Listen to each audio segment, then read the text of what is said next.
High বন্ধুরা, কেমন আছো? আশা করি তোমরা সবাই ভালো আছো। তো আমিও ভালো আছি। তো আমি তোমাদেরকে একটা কথা বলতে চাই, মানে আমার বাস্তব।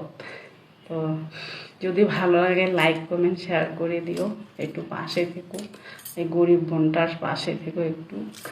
তো এই কালো কালারটা দেখছো না, এই কালো কালারটা আমার নফরত, মানে আমি অনেক নফরত করতাম। আমি আমি বলেছিলাম আমি জীবনেও কখনো কালো জিনিস পরবো না, বুঝলে? মানে কেন জানো এই কথাটা বললাম?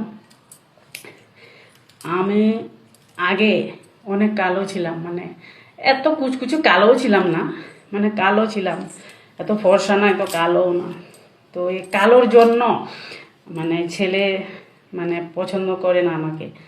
তো আমার আমার বাবা নয়, আমার মা আমাকে অনেক বকাঝকা করতো। সেটা তো আমার দোষ না, তাই না? ভগবানের দোষ, আমাকে কালো দিয়েছে।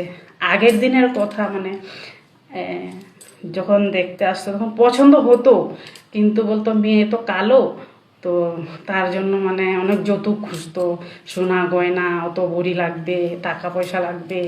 আগের দিনে মানে এগুলো খুঁজতো। তো আমার মা বাবা তো গরিব, আমরা ভাই বোন 8 জন, গরিব কারণে তো আমার মা বাবা বলতো আমরা তাহলে পারবো না, এই সম্বন্ধ আমরা এখানে আপনাদের সঙ্গে সম্বন্ধ করতে পারবো না, আমরা এত কিছু দিতে পারবো না।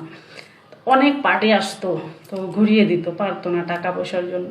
তো আমাকে বকা দিত যে তোর জন্য সারা সম্পত্তি বিক্রি করে দিতে হবে, তোকে বিয়ে দিলে আমরা ভিখারি হয়ে যাব। তো অনেক বলতো, তখন মনে খারাপ লাগতো। সেটা তো আমার দোষ না, না, ভগবানে আমাকে কালো দিয়েছে, তো কী করবো? আমি জীবনেও কালো কাপড় কোনো জিনিস আমি কালো ব্যবহার করিনি। আর এখন দেখো কালো ব্লাউজ কিনেছি কেন জানো?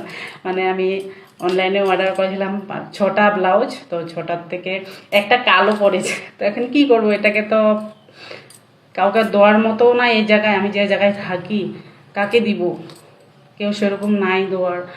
আর মানে আমার সাইজের, আমার তো 36 লাগে, কাকে দিব? তো বললাম যা পরেই নি। তো আমি নিন্দা করেছিলাম একদিন কালো কালারকে, কেন আমি নিজে কালো, কালোর জন্য আমি অনেক কষ্ট ভুগেছি, কত কথা শুনেছি মার কাছে। সবাই বলতো কালো মেয়ে, কালো মেয়ে, যে কালো মেয়েকে বিয়ে দিতে অনেক কষ্ট হয়, তার জন্য মনে অনেক কষ্ট লাগতো আর কি। তো যে না হোক, ওখানে এই কালো কালারটাকে আমি কিনেছি। আগের কথা মানে মনে পড়ে গেল, তো তোমাদের সঙ্গে শেয়ার করলাম। আগে কালো কালারটাকে নিন্দা করলাম, বললাম জীবনে আমি কালো কিনবো না, কেন আমি না কালো, তার জন্য আমি কত কষ্ট পেয়েছি কালোর জন্য। তাই এই কালারটাকে আমি কখনো কিনবো না, অ্যাকসেপ্ট করবো না। তো আজ আমি কালো ব্লাউজ কিনেছি, কি করবো? এটা ফেলে দিয়ে তো লাভ নেই, পয়সা দিয়ে কিনে এনেছি, পিন্ধি এখন। কিন্তু এখন আমি কালো নয়, আগে আগে যেরকম কালো ছিলাম এখন নয়। কিন্তু আমি কিছু লাগাইনি অবশ্য, তোমরা আবার ভেবো না যে আমি কিছু লাগিয়ে ফর্সা হয়েছি, কিছু লাগাইনি। তো এই আরও একটা কথা, আর যাকে আমি পছন্দ করতাম না, বলেছিলাম যে ছি দেখতে কেমন লাগে, গুন্ডার মতন লাগছে দেখতে, কিন্তু তাকে আমি বিয়ে করেছি আবার। মানে আমার নসিবটা দেখো, যে জিনিসটাকে আমি মানে পছন্দ করব না, যে জিনিসটাকে আমি মানে নিন্দা করব, সেই জিনিসটা আমার জীবনে আসে। কেন জানি না, ভগবানে মানে একটা পরীক্ষাই নেয় যে তুই যাকে মানে নিন্দা করবি সেই তোর জীবনে আসবে, বুঝলে? তো সব কথাই মানে মিলে, আমি যাকে যা যা বললাম। তো তার জন্য বলছি, তোমরা কখনো কাউকে নিন্দা করবে না, কাউকে কিছু বলবে না, মানে কোনো জিনিস নিয়ে ঠাট্টা করবে না।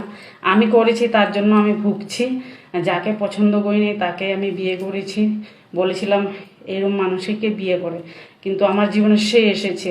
কি করে এসেছে, কি করে এটা হলো আমি নিজেও জানি না। তো তার জন্য তোমাদেরকে ক্ষমা চাই, যে বোনরা যাদের বিয়ে হয়নি তাদের কাছে এই বিশেষ কথাটা বললাম, তাদের জন্য। তো তোমরা কাউকে নিন্দাবে না, না নসিবে যা থাকে তাই হবে।